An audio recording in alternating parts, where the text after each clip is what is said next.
Sa dami nga po mga idol ng mga malalaking trade na ginagawa ngayon ilang araw bago ang trade deadline, ayaw rin naman sana ditong magpahuli ang Golden State Warriors lalo si Mike Dunleavy.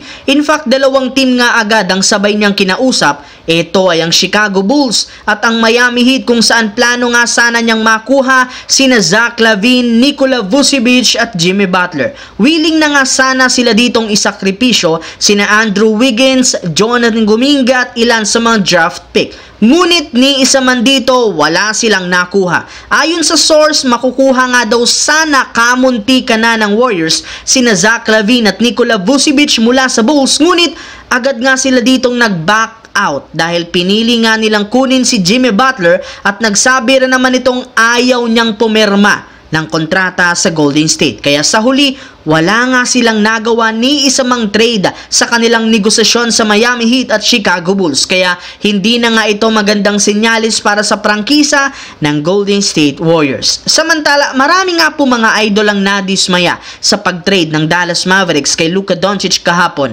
Maging ang kanyang makakampi na bigla ng husto nang malaman ng ganitong trade. Mismong si Luka na at ang kanyang ama na si Sasa Doncic ang sobrang nagalit sa organisasyon ng Dallas dahil hindi nga nila ito deserve. Pero wala rin naman sila ditong magagawa kundi tanggapin at mag-move on sa kanyang bagong team na Los Angeles Lakers. Nagbigay rin naman si Luka sa buong organisasyon ng Mavericks ng emosyonal na mensahe at pinasalamatan ng lahat. And this time, focus na siya sa Los Angeles Lakers. In fact, ayon sa pinakahuling balita ngayon, mapapaaga nga po ang pagbabalik nito mula sa injury dahil inaasahan na maglalaro na siya muli bago ang All-Star break. Kaya hindi na nga maghihintay pa si LeBron ng matagal para makasama ang kanyang bagong kakampi. Ayon sa isang analyst, kung meron man nga po ngayong pinakananalo sa ginawang trade ng Dallas at Lakers, ito ay si LeBron James dahil sa wakas natupad na rin naman ang matagal na nitong pangarap na makasama si Luka Doncic. Kung inyong matatandaan, mismong si LeBron ang nagsabi